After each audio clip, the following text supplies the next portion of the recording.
Hey everybody, it's Kyle. So today I was actually working. I work with a lady, a younger lady who has a daughter who's been giving her some issues with defiance. I was as I was talking through the strategy with her. It's a three-part strategy called I call it request not commands, but it's a little deeper than that. And as we were going through the strategy, you could tell she was really picking it up pretty quickly, and she was asking me a few questions, but her daughter was running around behind her having a great time, and it was really kind of fun to watch the light bulb go off with her. But the cool part for me, I think, was after we finished, she said, "I can't wait to try this. I think it's going to work great."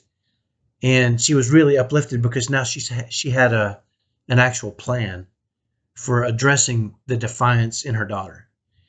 Um, and when we were all done, she said, "Where did you come up with this?" And 99% of the time, I can tell you exactly where I came up with things. I mean, most of the time, I'm a big reader, so I read a lot of different books, and a lot of times I'll take strategies that have been used in different areas, in sports, all kinds of different areas of my life, and I can usually backtrack most of the things that I teach, and most of the things that I've learned through the application of strategies from other areas or different things. But this time it was interesting because she said, "Where did this idea come from?" And I said, "I don't know."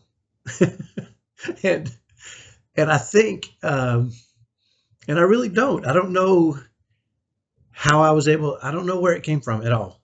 I don't know how I came up with three principles for the strategy for managing defiant children. I don't know how I came up with each one of those individually, each one of those strategies.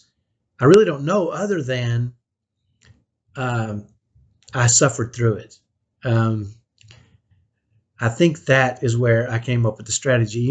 There's a one of my favorite stories is a story about a rock climber. He's a free solo climber is what they call it, and he climbs rocks with no ropes. And he's this world famous free solo climber, and he's climbed some incredible walls, like mile high walls of granite with a crack that runs up it, and with no ropes. And he doesn't fall. He's very precise, and if he makes one wrong move, he dies. Right?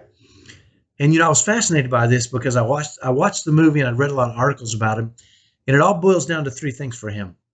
He says there's three things he does, and he says the first thing is you get trained, and in some cases there is no training for parents that have kids on the spectrum and how to manage their defiance.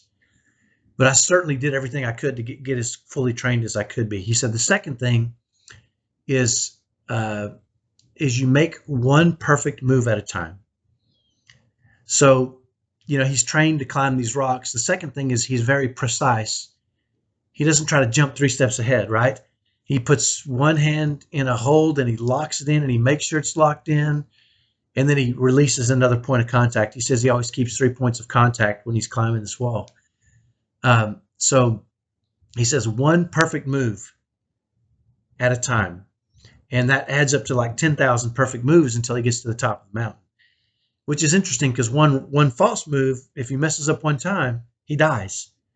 And so for him, that one perfect move is really important. So, my goal was to get trained and to do just one step perfectly, right?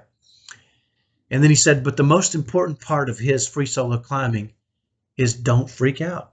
He says he has this incredible ability, no matter what's happening, to not freak out. He says he's stuck his hand in the crevices before and locked it in, and then gotten bit by a spider, and the sting just made him. And he says he's so focused that he doesn't freak out.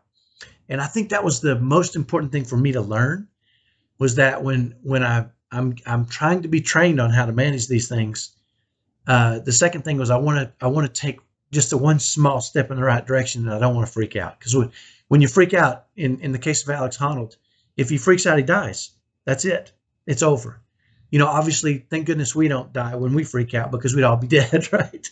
Because we've all had situations where we freaked out. But it's an important part of the process is not to freak out. So for me, I think coming up with these strategies and coming up with these ideas is just wanting so badly and never giving up, and wanting so badly to figure things out. Um, you know, that you just keep trying different things until you say, you know what, that really had an impact. I'm going to keep that, and I'm going to throw out this other stuff, and I'm going to keep moving forward. And the dealing with Defiant Kids, that strategy and the step by step process and the tactics I teach are a series of trying to be trained, trying to take one perfect step and not freaking out. And I think those things stack on each other. So I think that's how I came up with the strategy. But as we got off the phone and I started thinking about it, I'm like, that's really, really, she was really excited about it. And her excitement made me realize how impactful it's been for not just my family, because we use that strategy every day, even in situations where there's not defiance. That strategy works so beautifully. And the cool thing about it was she said, I'm working so hard. I don't mind working hard on something that I think will work. Right now, I'm just working so hard. I'm exhausted. But now I have something that I can work on that I think will work. I don't mind the work. I just want results, right?